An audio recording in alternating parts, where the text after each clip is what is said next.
everybody, welcome back. I am once again here with Dave. You're watching FFB from the 50. We went through week 1 quarterbacks. Now we're going to go through the week 1 wide receivers. Pick out our top 5 biggest surprises in a good way and our top 5 biggest surprises in a not so good way. For the ones that surprised us in a good way, we've got the hypometer. For the ones that disappointed, we've got the panicometer. And once again, just so you guys know the rules on this, these are the players that surprised us the most based upon where they were drafted in the fantasy drafts. Good, bad, or otherwise. So let's get started with the good ones. Tilt that over there. Probably sure. Probably a good idea. All right, so Dave, the first wide receiver surprise in a good way is Deebo Samuel. Washington played against the Giants. He scored 19.10 points. Good enough for a wide receiver 5 overall. Hype it as a 4. That's a great pickup for Washington.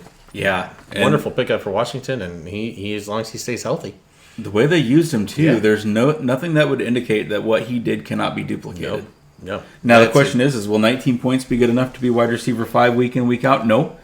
But it's still a top 10 overall finish by the end of the year. Mm-hmm. So, yeah, I'm with you on that one. I'm giving that one a 4 because, you know, it's not like it was one giant play down the field that counted for most of his points. It was consistent. I mean, he kept getting the ball. They worked him into the offense, and he did well. Yeah. So Targeted quite a bit, used the right way. Makes a big difference. All right. Giggity. Next one up is Keon Coleman. Obviously, Buffalo played Baltimore. That was a heck of a game. That was a lot of points, though. So that was. A lot of shootouts, a lot of balls thrown, a lot of catches.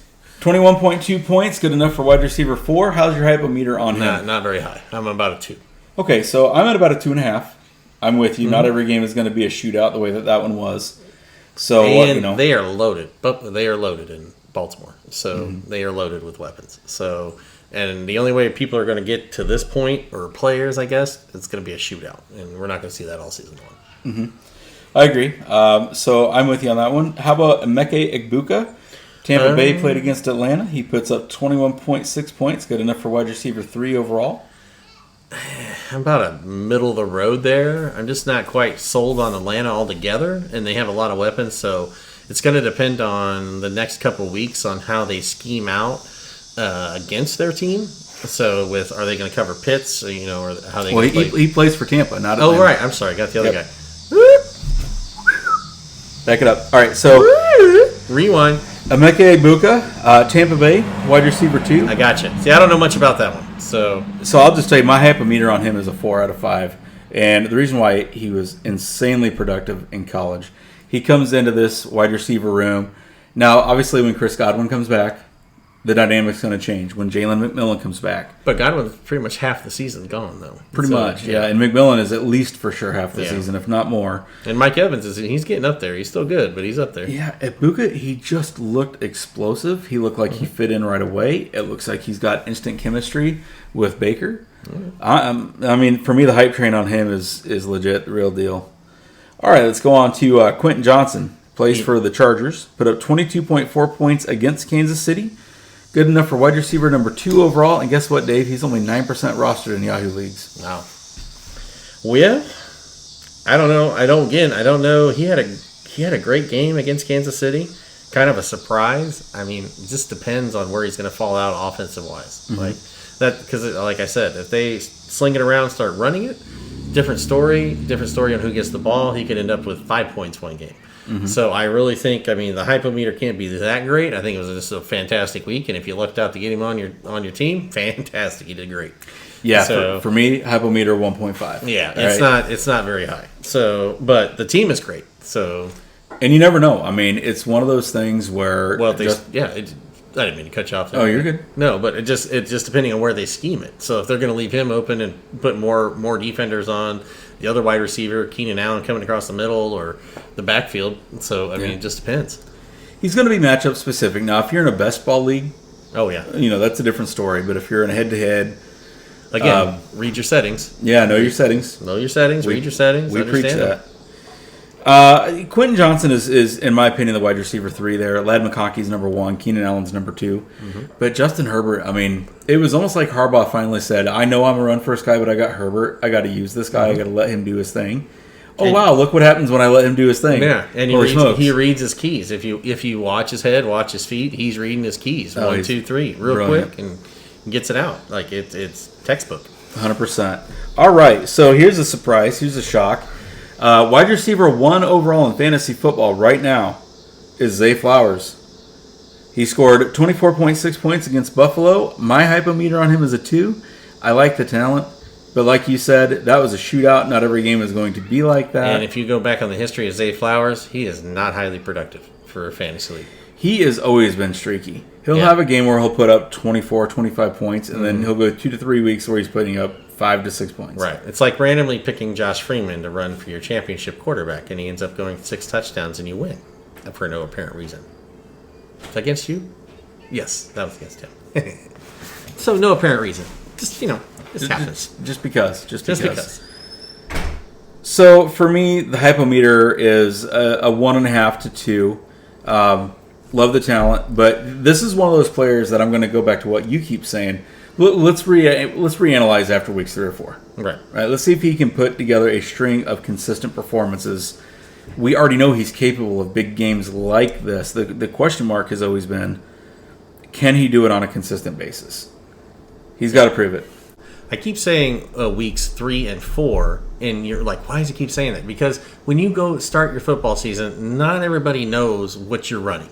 Not every team knows what your actual offense is. When you go to these scrimmages, well, they play against there, they do preseason. That's vanilla. That's like saying, hey, here, I'm giving you the ball, you run over the A-gap. Like, that is literally vanilla. Yeah, no game plan at all. There's no real game plan at all. You're trying to get people reps that don't get reps so you can see what they can do and get them filmed. Week 3 and 4 gives you 1, 2, 3 weeks with actual practice and game film to actually analyze who your opponent is and what schemes they run on defense based on what offensive set you have, or vice versa. That's why I say 3 and 4. So these weeks 1 and weeks 2, really week 1. Week 2, you kind of get a little better idea, but like with this game, you're going to have a tough time figuring out what the actual offense is because they had a shootout. Yeah. What's it going to look like when it's a 28-26 grind? Or you're down to a weather game at 16-10, and what type of offense are you running? Do you have the offensive line to pound it forward? Do you not? Like, that's the questions you have. And when you sling it 75 times a game, you really don't know if you can run the ball. So, I mean, that's the truth. So that's why I keep saying 3 and 4.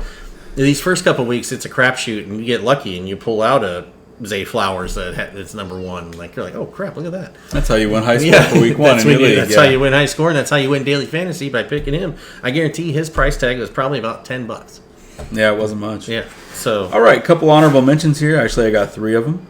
Michael Pittman at number 8. My hypometer on him is about a 2.25. Yeah. Reason it's not higher is because we still don't know what Danny Dimes is. Right. You can't use one game against a questionable Miami defense and say, okay, that's who he is. Let's see how this goes beyond that. But the reason it's not a 1 is because we've always known that Michael Pittman has the talent. Mm-hmm. The issue has never been Michael Pittman. Right. The issue has always been quarterback play. Yes. Who can get him the ball? So we'll see how that goes. And back to the Danny Dimes thing is, if you kind of go back in the history too, everybody that's kind of left New York has been playing pretty well wherever they ended up next. So yeah. So we'll see. Verdict's out, but the hype's not completely out. I actually did just pull off a trade for him. Mm-hmm. Gave up very little to get him. I'm trading on upside. Oh, yeah. But if you can trade on upside and it doesn't cost you much, then you go and pull the trigger on that. Keenan Allen, number 9. Keenan Allen is right where he is going to be. Yeah. He really is. He's going to be a 15 to 17 point consistently each week. He's going to be Herbert's third down guy. And that's where he's going to be. And he'll have that 1 or 2 weeks where he breaks out and has a 25-point game because he caught one and broke it. And that's what's going to happen. He's been this consistent for years. And I've always had him on my teams because he's that consistent. I will take that 15, 16 a week all the time. Mm-hmm. So, and then I'll go and get that big gunslinger out there. Ladies and gentlemen, I interrupt this broadcast to announce the fact that I just saw a chipmunk inside the garage over inside that window. Is that what that motherfucker's doing? Oh, that's... That's what I keep hearing every night. I'm going to kill me. I just saw it. Yeah. I saw it. I'm going to kill me a chipmunk. That is what the hell is in the garage. We keep hearing stuff every night, and I think my house is haunted. And it's that guy. Yeah. Oh, man. This is going to be fun later. All right. He'll be released peacefully, and everywhere will be just fine. All right, so the last receiver here, I have honorable mention. I'll just tell you right now, my hypometer on him is no more than 1.5 to 2 at the most. No, I'm not even sure. I'm not even sure why you have him on there. So because he finished as wide receiver number 12, which is a wide receiver 1 in a 12-person league, wide receiver 2, which is still a starting wide receiver in a 10-person league. The question is can Aaron Rodgers help him sustain this? I don't think so. No. But hey, he had a good week 1. Yeah, but again. Crapshoot. It's week 1. All right, let's get into this. Is brutal, Dave. This is brutal, and we're going to go scorched earth.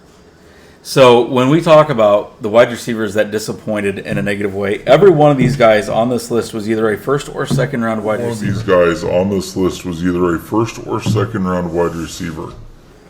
Every one of these guys. Mm-hmm. Every single one of them. And we're going to start with Brian Thomas Jr. He was consistently taken either at the end of round 1 or at some point in round 2. Plays for Jacksonville. We questioned that. Yeah, and we both said it. Yeah, we questioned that. And go back to the videos that Dave and I did prior to the season, and I said, hey, the problem that I have with him is that his best production came when Mac Jones was his quarterback, not Trevor Lawrence. Yeah. And he's big play reliant. Mm-hmm. Okay, so plays against Carolina, scores 8.5 points. By the way, 6.5 of that came off one play where he ran an end around, and it wasn't receiving. He caught one pass, Dave. One pass.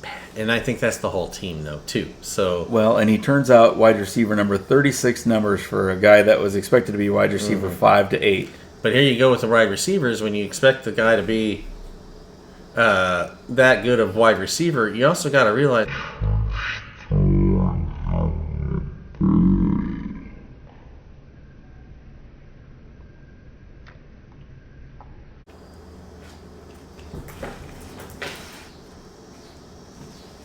You know, my daughter got bit by one of those in our backyard. She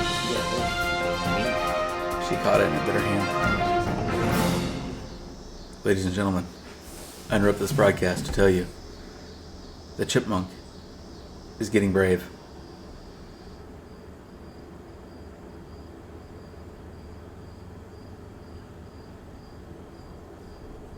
You might go chase it out.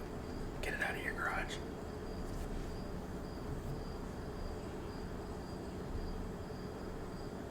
The fact that he's showing himself while we're out here talking is incredible. I think he's been in here a while. So he's probably wanting out so he can go get some food. Well, I don't know. I'm pretty sure he's been digging through my trash can.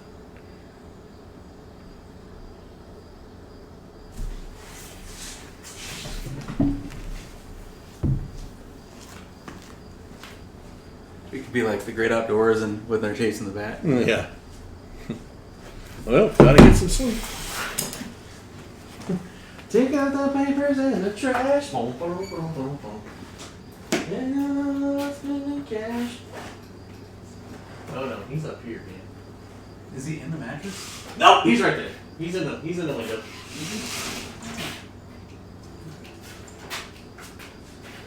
You have a little basket? I'll get him out. I don't mind catching him. Well, I think I can let him out myself. Okay. Oh shit, he's gone. Get man! Scoot! Vamonos! Vámonos! Vamonos! Vamonos! Vamonos! Yay! You're free! You're free! He's free! And the truth shall set you free! He looked a little skinny. I don't think my garbage has been doing well for him. No chipmunks were harmed in the making of this video.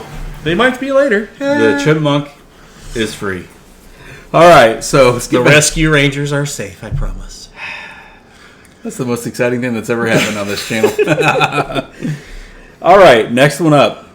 A perennial stud, First rounder, no later than maybe picks 2 or 3 in the second round. Amon-Ra St. Brown for Detroit plays against Green Bay, scores. This is just disgusting. 6.5 points. Positional ranking of 48. My panicometer, on him. I mean, it's like a 4, and I'll tell you why. The thing that we've always, as a fantasy player, as a fantasy owner, have loved about Amon-Ra was his consistency. Mm-hmm. There was no consistency anywhere on that entire offense. Yeah, we'll have to. And I would still my panic meter won't be that high. So, yeah, I still think with Jared Goff behind there, I think you have to look at it as they're learning a new offense. They're learning a new offensive coordinator. Growing pains. And I think, like I said, if he's not producing 12 next week or 15 the week after, then Detroit in itself has a problem. Yeah. So that's the way I look at that. I wouldn't say panic is probably a 3, 2.5-ish. I think you just got to get it. And then on top of that, they started at Green Bay with Micah Parsons chasing Jared Goff around all day. You've convinced me. All right, I'll drop it down to a 3. I just say you got it. And then on top of that, they play the Bears next weekend at home. So. And we're down 2 quarterbacks. He always does 2 well against us. Even with our best, he's always good against us. Whatever. So, by the way, my panicometer, because I didn't say it on Brian Thomas Jr., is a 4.5. Oh, no. I mean, they're making a 5. There was legitimate concern before the season. Nothing that happened in week 1 made me feel any better. In fact, it made me feel worse. Yes, yeah, and I think Carolina's in for a total they need a deregulation is what they need. Yep. I'm sorry, yeah. You know what I meant. But I know what you meant. Either way. Yeah. All right, next one up. This guy was consistently taken in the first round. I've got, I think, 2 or 3 shares of this guy. Nico Collins plays for the Houston Texans, goes against the Rams. Only scores 4 points. Wide receiver number 69 overall. No concern. I have no concern. He's a great talent, and C.J. Stroud, this team will come around. So they'll come around. So you're just going to have to give it time. I mean, if you don't want to start him based on a matchup, that's fine. But I wouldn't get rid of him. My panicometer on him is a 2. Yeah, if that. It's a 2. If that. I mean, week 3 or 4, if he still hasn't touched the ball, okay, that's probably moved up to about 4.5. Mm-hmm. So yeah, if that offense still looks completely in complete disarray like they did, and you'll have a good idea this week too. After week 2, you'll have a good idea. It's always tough when you don't have much preseason snaps. Again, these preseason games really do matter, and your first matchup is against the Rams, who's pretty good on defense. Yeah, and what they'll say is, well, we do team scrimmages and all this. No, it's not because the same. It's not the same. Your quarterbacks are wearing a red jerseys so they don't get hit. And, it's nothing like a game. It's nothing like game actual speed where they're bending on the corners to come around and sack you. There's just no... They want to rip your head off and destroy you. There's no difference for that. And I said, and those are game time reps. And, they want to say, maybe they'll get hurt or maybe they do this. You could get hurt walking down the street. I mean, heck, the best basketball player ever, and Larry Bird got hurt laying concrete for his mom. Ended his career. Yep. All right.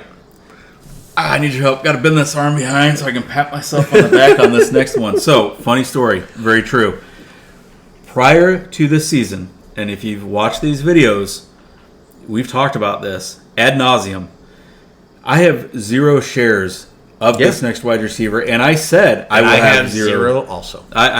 We both said it. I will not take this guy. It's just too low volume of a passing offense. He's too volatile. Not only do I have 0 shares of him, I didn't draft him at all this year. I actually traded him in the offseason to a team in the Dynasty League that used to be in, that played me in week 1 and lost to me. Right here. Lost to me by 12 points. And, we're talking about Mr. A.J. Brown. Did they start A.J.? Yeah, they sure did. Oh, that's cost them a victory. Look at that. Yep. Yeah. So if they even had Kenneth Walker III as a starting running back. And we talked about him too. That's awful. Yep. So A.J. Brown was projected to score almost 15 points, and if he had, this guy would have beat me. I beat him by 12 points. And you got to think about projections here. They're projecting off of what A.J. Brown is, but you got to understand their offense. They're not going to need him. No. They're not. And even if they have to go through a pass-heavy catchback mode, they're still going to sling it out to Barkley on the side, on the flat, so he can score a touchdown all the way. Yep. So Panicometer 5. Oh, yeah. But maybe it was already 4 before the season started. Now it's a 5. There's no reason to even have him on the team. Yeah, that's rough. All right, next one up. I can tell you. You probably think it's a non-panic meter. It's not. I'm not panicking. So Jamar Chase goes against Cleveland, scores 3.6 points, positional ranking of 77. I'm not concerned. We've got 3 to 4 years now of tape on this guy doing amazing things. I am not concerned. Dave, we'll see if you're right. We'll see if you're right, because you were not high on Cincinnati's offense. I think they're going down the tubes. I think they're going to start out again about 1-3, if that.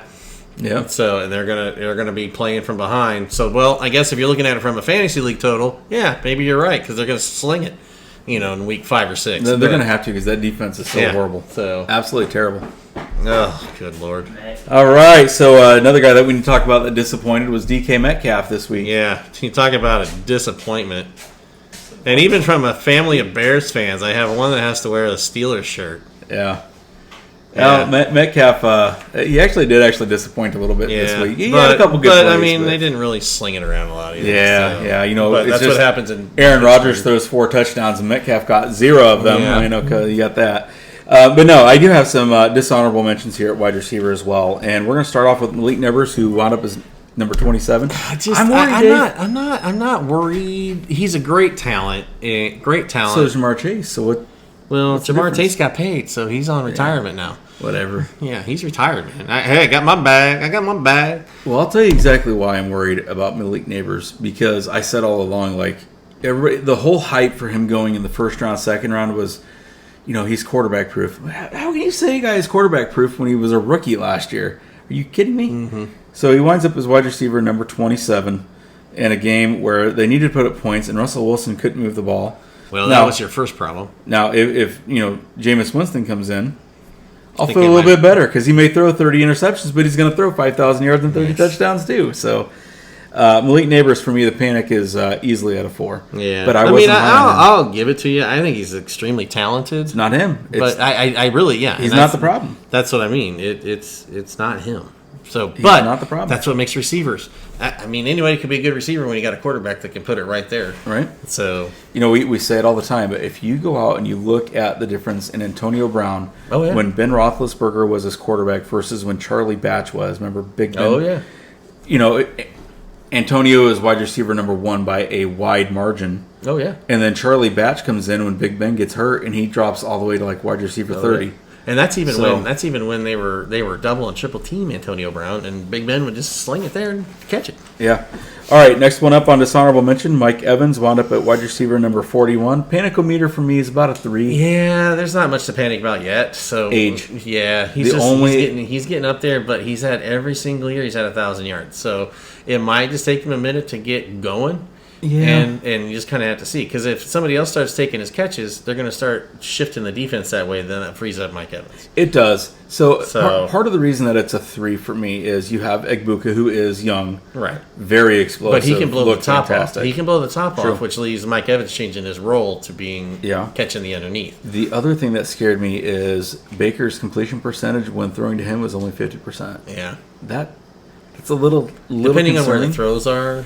Or if it was in a coverage or a tight spot, okay, maybe. But those are ones that usually Evans would come down with in the past. Mm-hmm. That's what concerns me. It's and I didn't see enough game film to know if it was just Evans didn't win the battles that he used to be able to win, or if it was just bad throws. Yeah, maybe he didn't get the ball as much. So because in Buke he got the ball a lot. Yeah, he was targeted quite a bit.